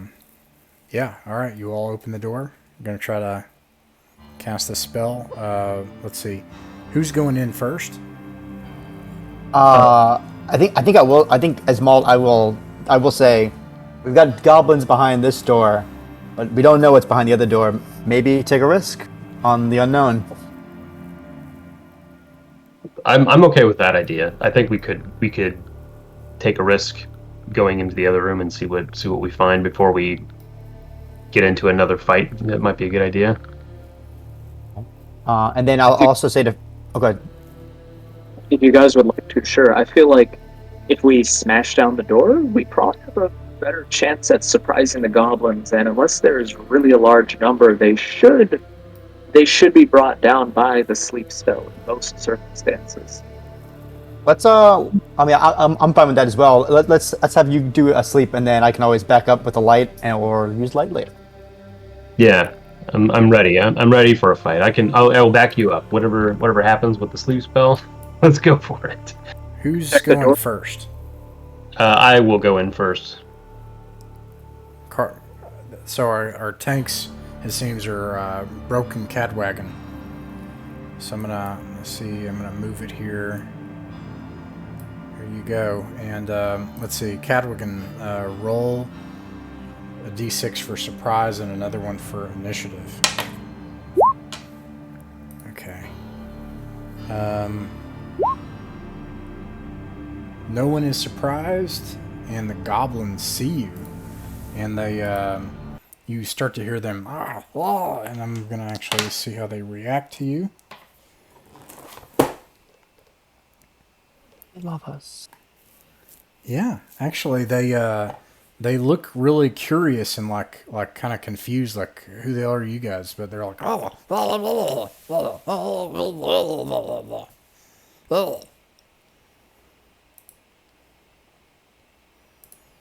They sleep if they're trying to you talk. you like crash their party, like, you know, like, what the heck? Get them. You do cast sleep anyway? Yes, I cast sleep over on it. Okay. I think that basically is just like any of a certain hit die, right? So yeah, it just works. 2d8. No, you roll 2d8 for hit die. Yeah, I think you have to roll them. Oh, for the number, and then I may have misunderstood, but that's the number of that every. It's not a pool. Yeah. It's every monster of that number, right? Am I crazy?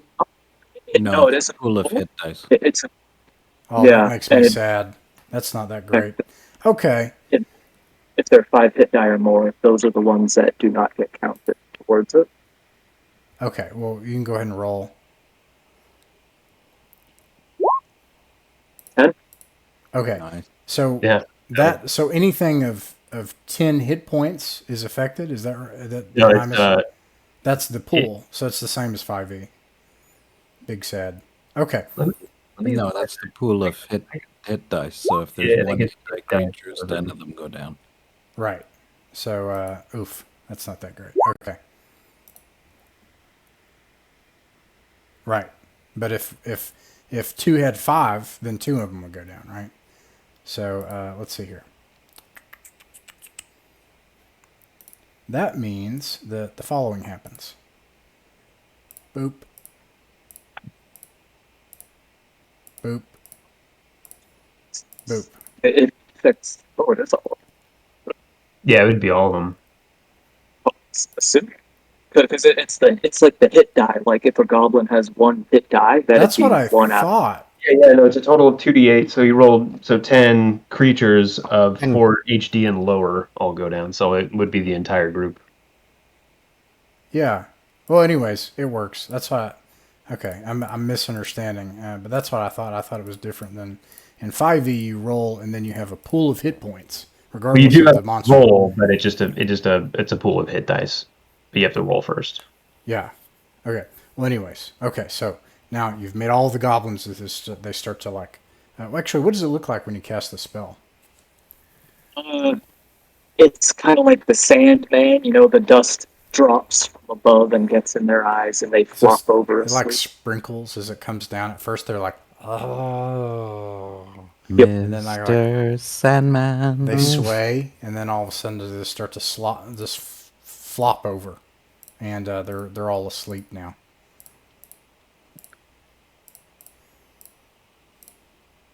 All right.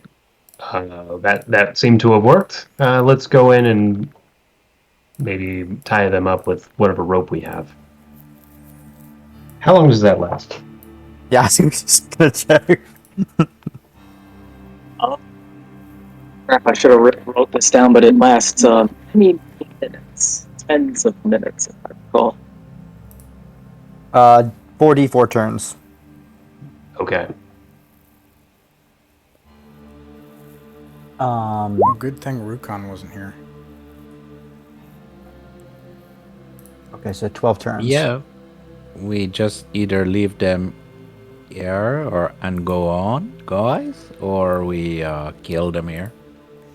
I'll describe what else you see. You see a huge barrel that has, and you can smell alcohol from it. It actually smells rather nice, and the barrel is in good condition. This is not a goblin's barrel of alcohol, and it's like a huge buttery, like size barrel, like as tall as a man. And one of them has 2 axes. The rest of them have like little goblin spears and stuff. There's nothing else of note in this room.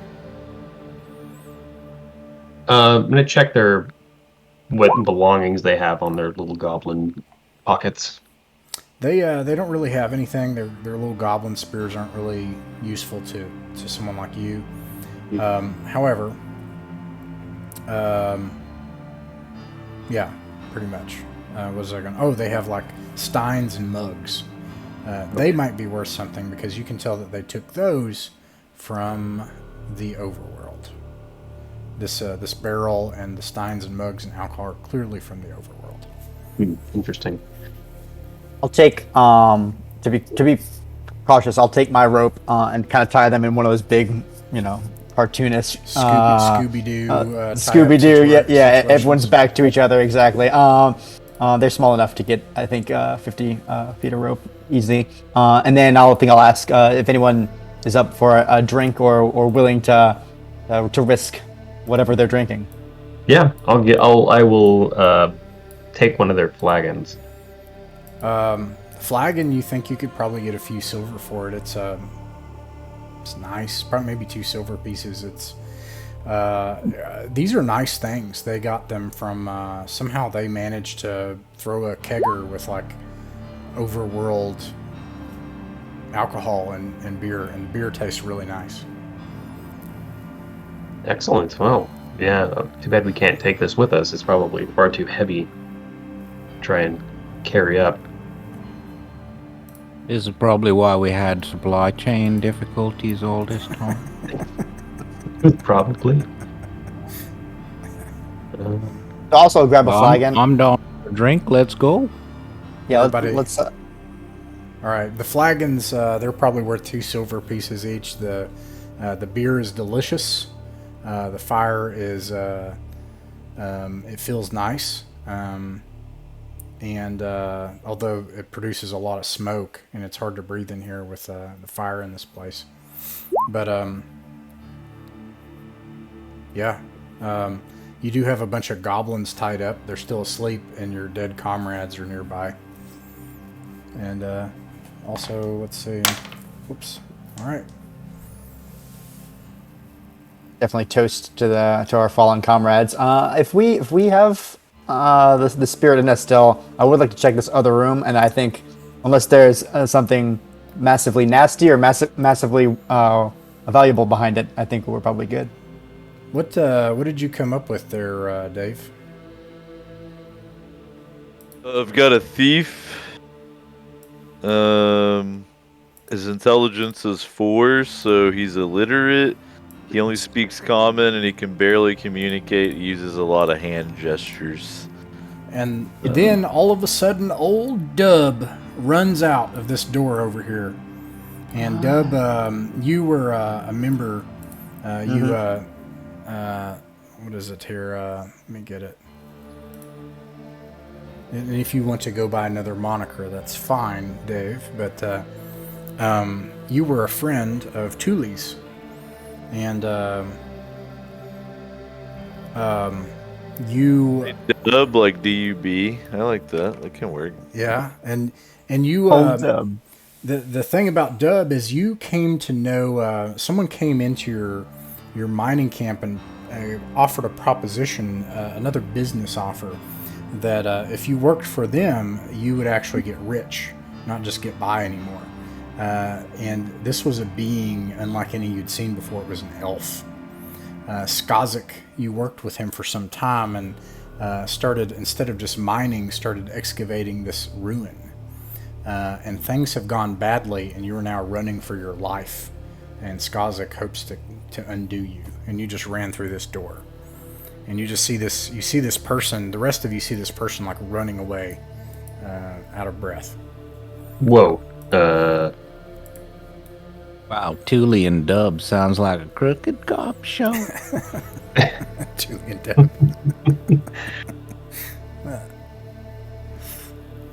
I will approach the man and say hello. How do you find yourself in these catacombs, sir? This is far too dangerous to be just wandering around alone. He has intelligence 4, and you're like, forsooth, pray tell how you would explain yourself. Yeah. The word is catacombs. I love that. Dave. Yeah. He shrugs and points behind him. What is back there, sir? Can you Shrugging. perhaps? Shakes his head. I'm not sure this man speaks. He must have been struck in the head. And your all's torches go out. You'll need to light another torch. Oh my goodness. How many torches do we have I left? light up a torch again, and I show the guy how to draw symbols in the dirt with a stick. Oh, Dub is illiterate, unfortunately. That's okay. You don't need to read nothing. You just draw the little picture in the dirt. Do you draw a picture, Dave? Must have just found himself fallen into the shaft, and He draws kind of like the side of a profile, and it has a pointy ear. Elves, maybe. Drugs. And now you can actually see the sun beginning to set as darkness starts to come in from the shaft.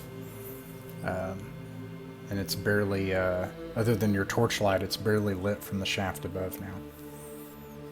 Our friend will probably be fine. He's probably just suffering from shock. After a night's rest, he'll pull through. yeah. Did he leave the door open though when he came through? No, he probably would have. He's pretty dumb. Oh, the door closes. The door is closed. Okay, maybe the elf closes it.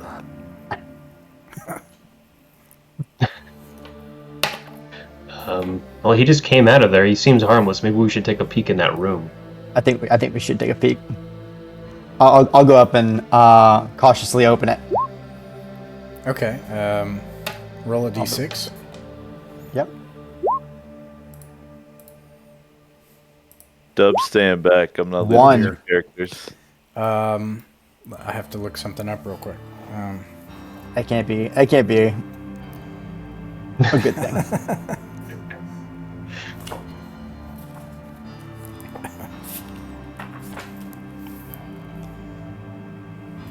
Make a save versus spell. Save versus spell. That's just 1d20 under my saving throw, right?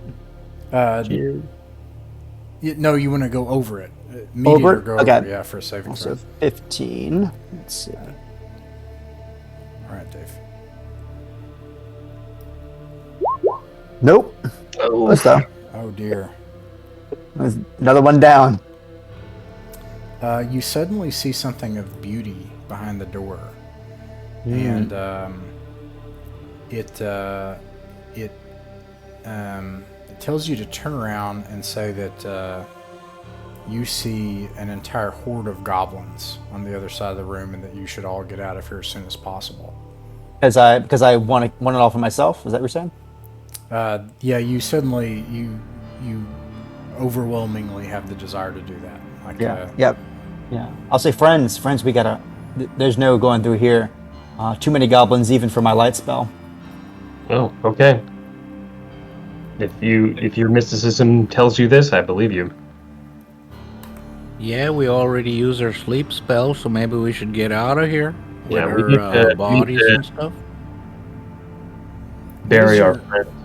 And Oh, sorry. Go ahead. we need to bury our friend and then return with the mule back to town. I think that's our next course of action. Unless there's any one last thing we need to do before we go. What is Madanox's intelligence? Int.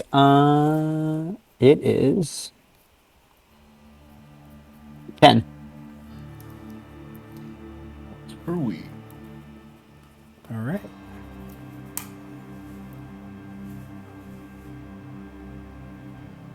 All right. Yeah. So you guys leave. I'm gonna start getting our dwarvish friend prepared to haul up. You work that out, and before the sun sets, and you make your way out of the mythic earth beneath, where these horrible things you've now lost friends today, friends you've had for a very long time, and Rukad, who's long spoken of this magic blade. You've never seen the magic blade, and I would imagine with much sorrow you eventually make it back to Clifton. Where's Clifton? I'll just use this one for now. You make it back to the safety of Clifton, and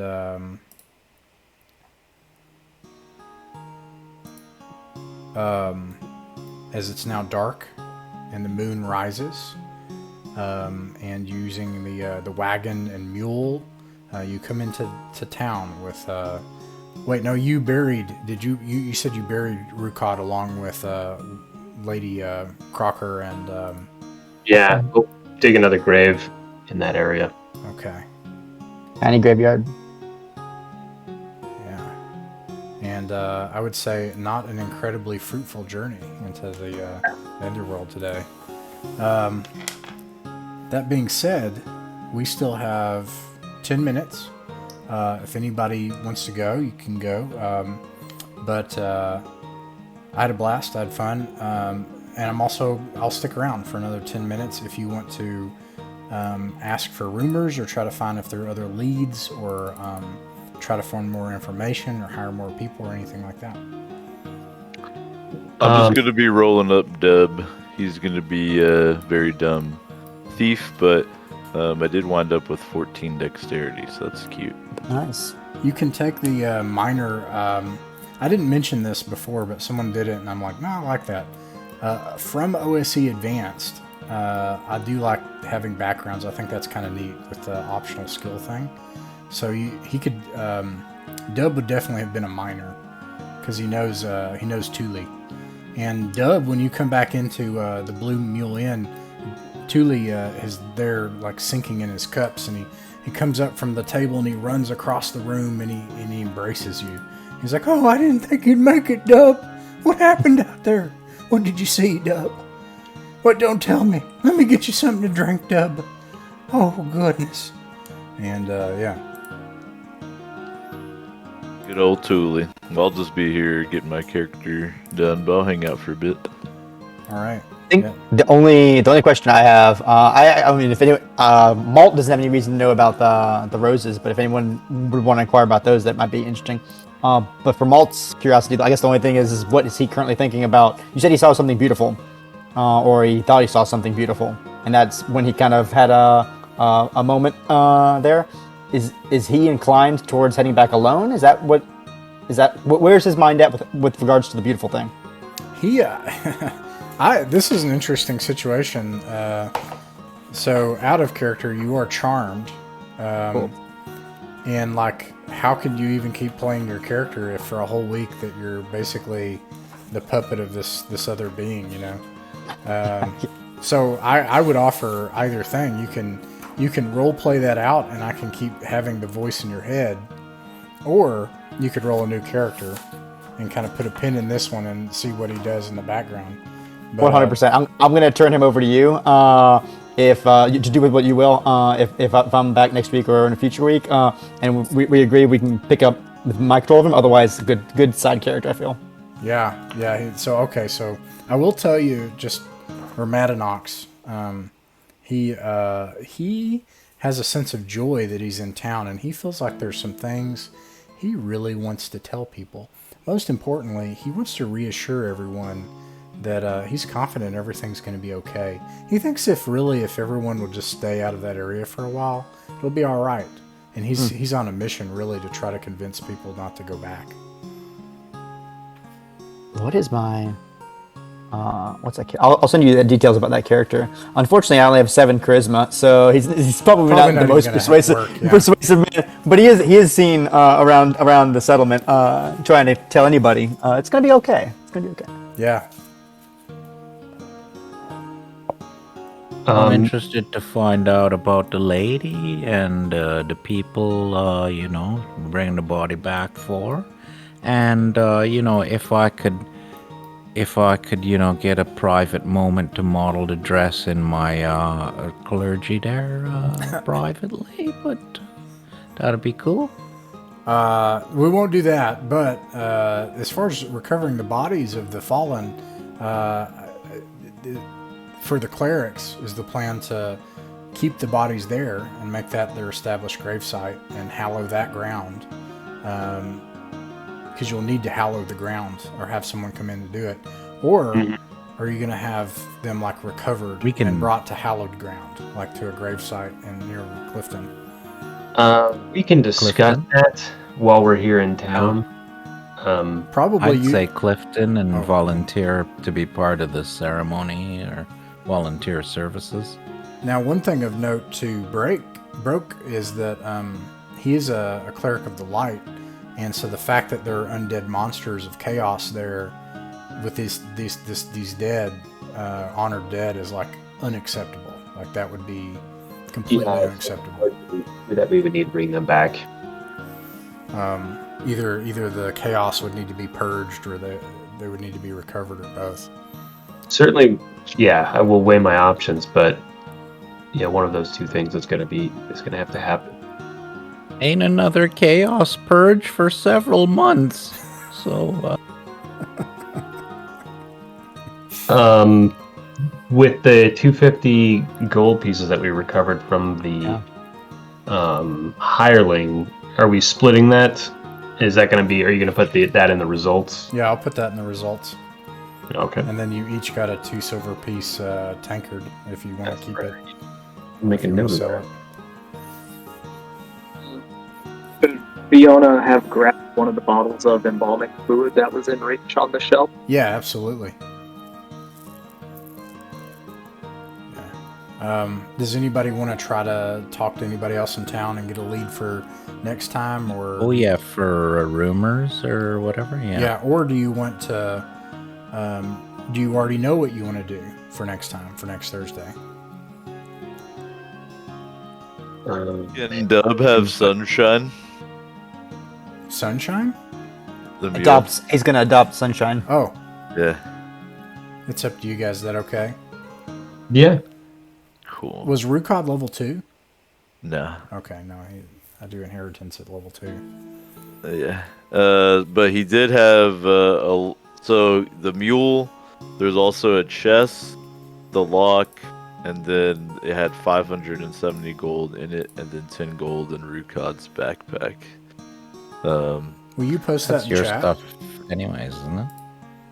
It's all on the character sheet, but I can grab it and post it in the chat too. Wealth by But attrition. it's your character's stuff, isn't it? Like, It was Or well, it does was it go to Rukod's party? stuff. Well, that's up to Big Ross, but I'm okay with wealth by attrition. there Yeah. you go. Benefit to death. if you play some sessions, I mean, suck to lose all your stuff. And then there was I'll just post his mundane gear in here too. Well, I think no, you no, had I some mean, magic items too, right? If do No. it in Discord chat, an Otherworld chat. But anyways, Okay. yeah. Does anybody want to do anything else? Not yet. Okay. I think that's it. All right. Cool. Well, I'm gonna have between now and whatever future session she's at. Can she learn one or both the spells that she's found in the spellbook? I think that you can. I think you need to level up first, right? And then you can do that. Yeah. So Edwin wants to, build bridges with other churches. You have fireside chats and stuff like that. Yeah, I would imagine probably in your journeys, that's been a big deal. Fiona and Broke and Cadwigan talking about like what you believe about the world, and yeah. So, okay. Well, anyways, I had a great time. It was nice. Yeah, that was great. That was really fun. It was nice to meet you all. You're welcome to come back next Thursday. Just let me know. I'll post the results in Otherworld results channel, and then any loot like from Rukod, Dave will post the stuff, and you can kind of divvy it or sell any goods. Okay. But anyways, it's nice to meet you all, and I hope you have a great night. Thanks for running, Ross. Yeah, Yeah, Nice to meet you all. Cheers, thanks, yeah.